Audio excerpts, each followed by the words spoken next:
Years ago today, Shri Arvind Mafatlal took birth. We are gathered to celebrate his legacy, a legacy of love, dedication, and compassion. We celebrate with our gratitude for what he has given all of us, tens and millions of people,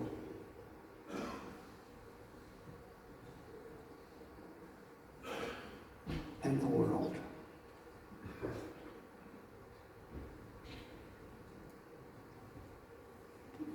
How do we show our gratitude?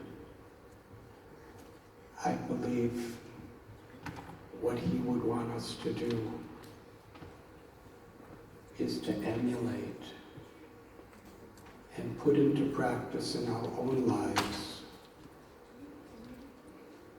the values that he surrendered his own life to.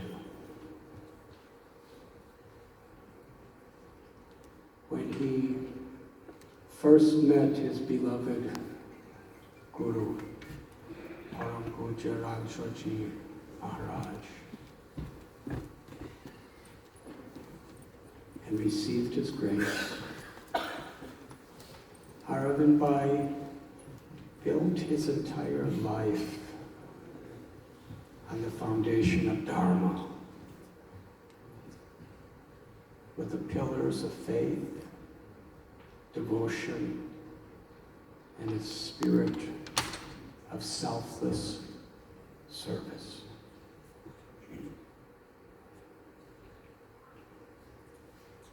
We have heard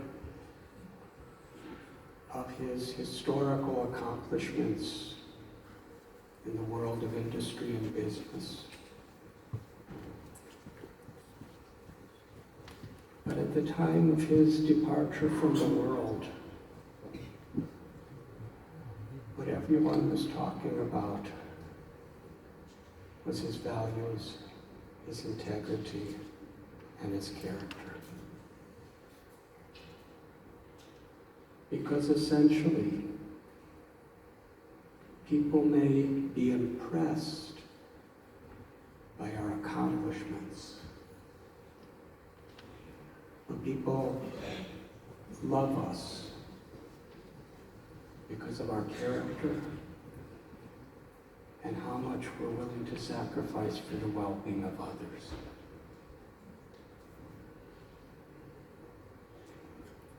After meeting his Guru Maharaj, he strived and struggled to build his business,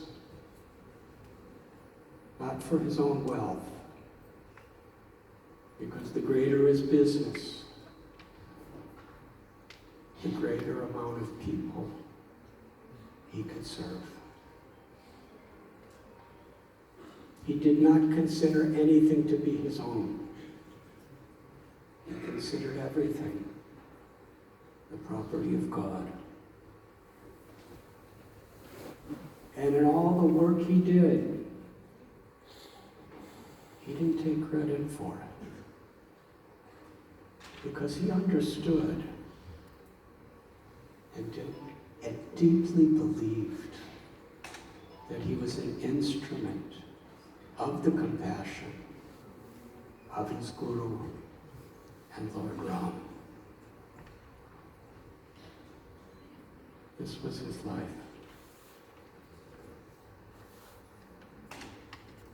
I'm remembering when I would visit his home here in Mumbai. He would often take me into his library. And out of respect, all the other family members would go away. And it was just the two of us. When he revealed his heart, he wasn't just a businessman. He wasn't just a father. He wasn't just a philanthropist. He was a seasoned, realized sadhu.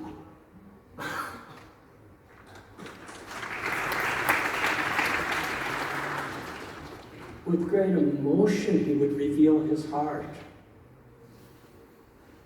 of the great difficulty the world is in because of materialism,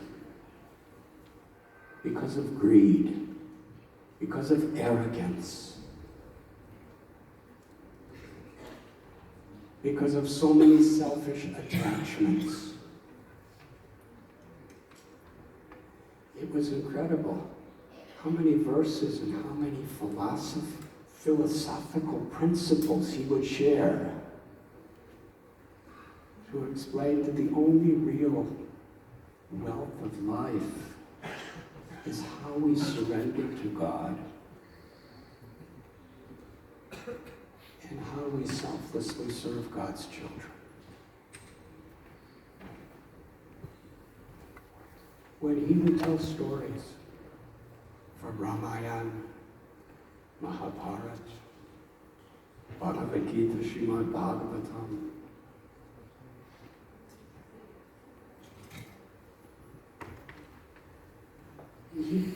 he explained and understood these stories as ways that were meant to define our character and our values. These stories were meant to inspire us to live in a mood of surrender. And that's what he did. He spoke with the gravity of a sage and the innocence and enthusiasm of a child, especially when he spoke about Hanuman. He had so many stories of Hanuman, from his birth to his childhood, to his magnificent pastimes in the service of Lord Ram. Why did he have this enthusiasm? He performed puja, as we heard from Rishikesh Krishnachandra Prabhu. Every morning, for over an hour, he would do his puja with great sincerity, with a photo of his Guru, Ram, Sita, Lakshman, and Hanuman. And every evening he would have kirtan. But he did that not only to offer his gratitude and his devotion to the Lord, but to be infused with their grace so that he could apply it to every aspect of his life.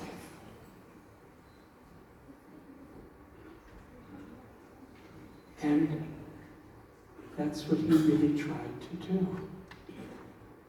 For him, there was no other real value. In the life of Hanuman, most stories about obstacles. To show compassion to others in the service of the Lord, Hanuman was willing to jump over oceans. And on the way, every type of difficulty came to him.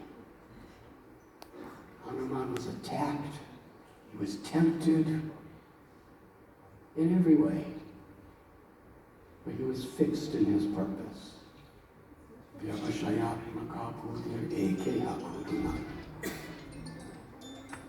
He fought wars. He endured heartbreak. Hanuman was set on fire. But in every situation, he was an instrument of compassion. Why and how did he show his love for Hanuman? By striving in his life to emulate these values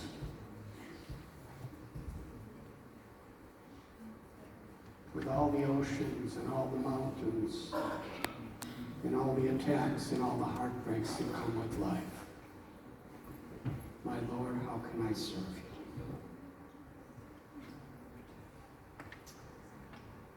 I'm remembering I had gone several times to Chitrakoot with Arvind Mafatlal.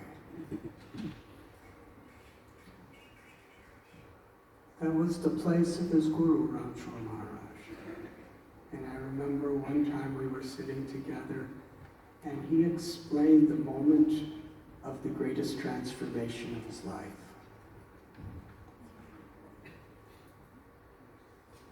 He was at the very top of his career. He had tremendous wealth, opulence, comfort, fame, power, influence on all levels of society. In Bihar, there was a famine. And he was invited to come to help.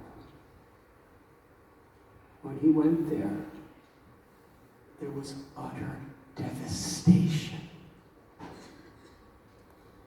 There was no water, no electricity, no food.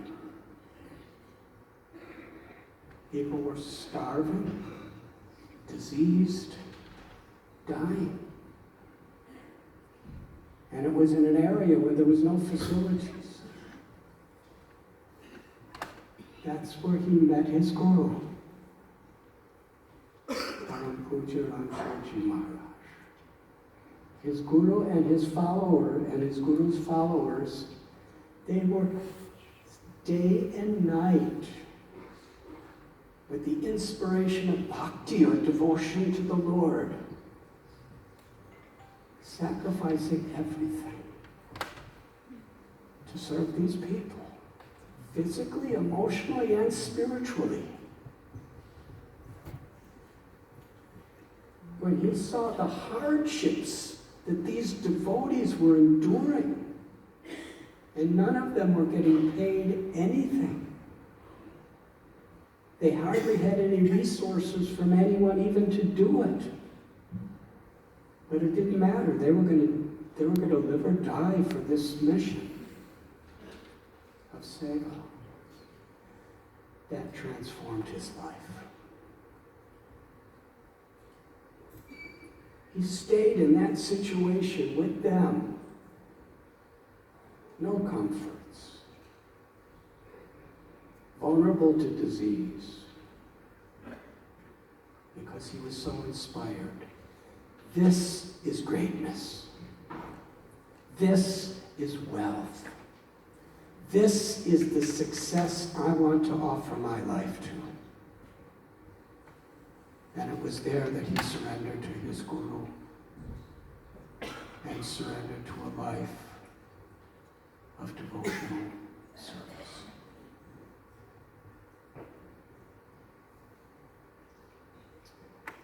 In Chitrakoot, he and his beloved wife, Sushil-Ben, they would sit at these yagyas with Brahmins chanting mantras and performing tantras and yantras and mudras and pujas. And they would be right there for hour after hour. You remember, family? And it was really hot.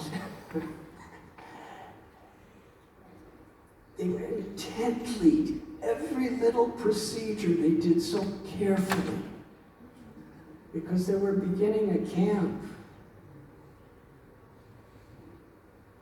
to remove the potential blindness of thousands, tens and thousands of people.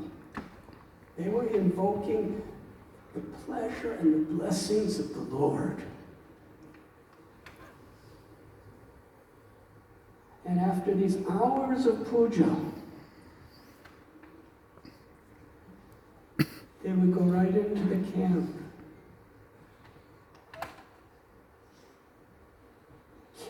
lovingly serving these most common, downtrodden people with such respect, with such affection. We could see it, we could feel it, that he believed, and he honored these people as Ram's beloved children. Ram has sent me these children to care for, and he was grateful for this service. Yes, he would hold their hands, actually husband and wife both, Shushila and Arvind, they would hold their hands. They would help with the procedures to welcome these people. He was really one of them. And when these people who were in serious poverty would look toward him, they would look at him as a wealthy businessman who came to help them. They looked at him as a friend who really cared. As a saint. You could see it in their eyes. He was humbled before them, and they reciprocated by being so humble before him. As our Rishikesh has said, it was genuine. And after serving all these people in this way, he would go for the arti of Lord Ram and Sita in the Radhavir temple, Janaki Kund. And then Arvind Bhai and Shushil would serve the sadhus. They would personally go to each sadhu to serve prasad. And there were hundreds of them. And the sadhus looked at them because they could see in their hearts this was so real. They were honoring the people who gave up everything in the world, who had absolutely nothing to give their lives to God.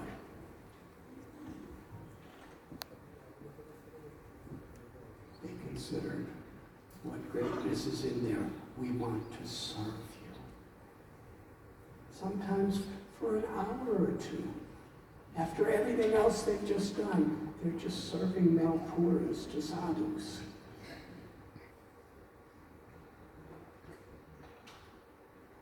What I saw, there was no media. I did not see a single camera or tape recorder. Nobody knew what they were doing, except the people, the simple, unknown people that they were serving.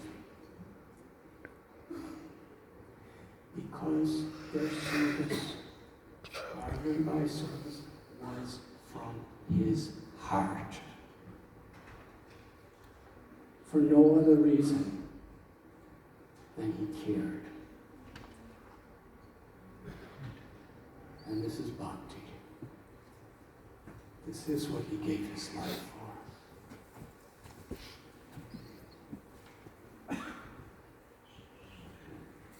I remember on his 80th birthday, I was sitting beside him, and so many people were offering, after speeches and everything like that, people were coming up to offer their pranams and receive his blessings. And he turned to me. And in so many words, what he said is, the only blessing I have is my example, that they should not live selfish or materialistic lives. They should live for God in the service of the people.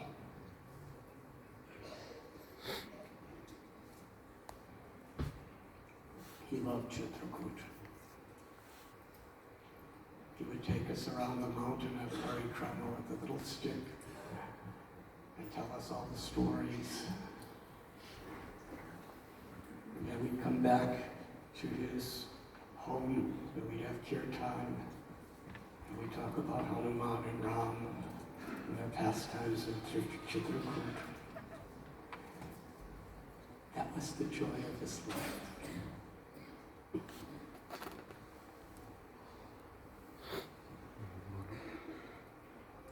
And when it was time to leave this world, he wanted to be with his Guru. He wanted to be with God. And he wanted to be with the people that he sacrificed his life to serve.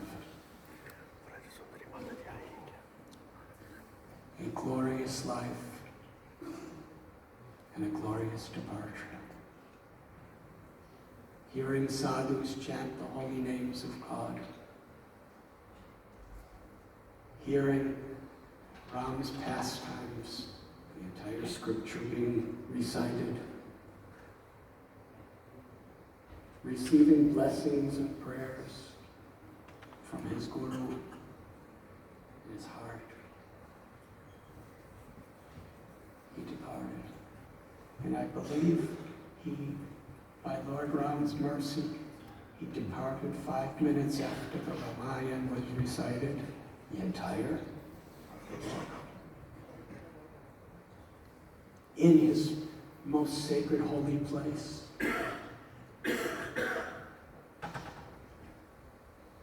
I believe it was the appearance day of his Guru too. The appearance day of Radhanath Maharaj.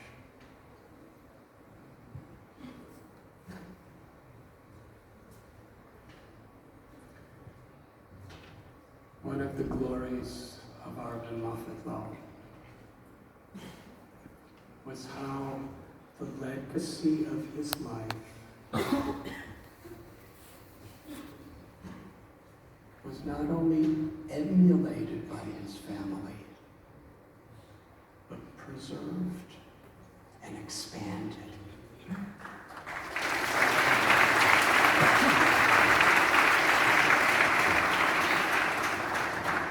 There's so many members of his family. I'm shy to start saying his children, grandchildren, great-grandchildren, how each and every one of them and their families have been affected by his life of devotion.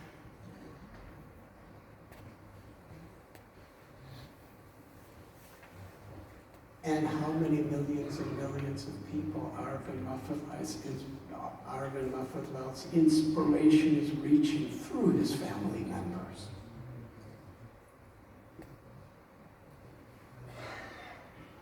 I want to thank your family. I want to congratulate you for being so fortunate and for making so many people so fortunate.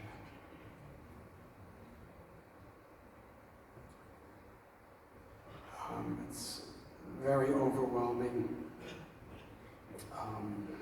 Bhagavad Gita tells, Yadyarakshati strestas tatad evitarojana sayat brahmano kurute lokastad anavartate. Whatever actions are performed by a great soul, the people will follow. Whatever standards they accept, whatever standards that they establish through their exemplary acts, that is what the world will pursue. We're here to honor and show our gratitude to such a great person. Such a rare person who lived to give in the truest way. Thank you very much.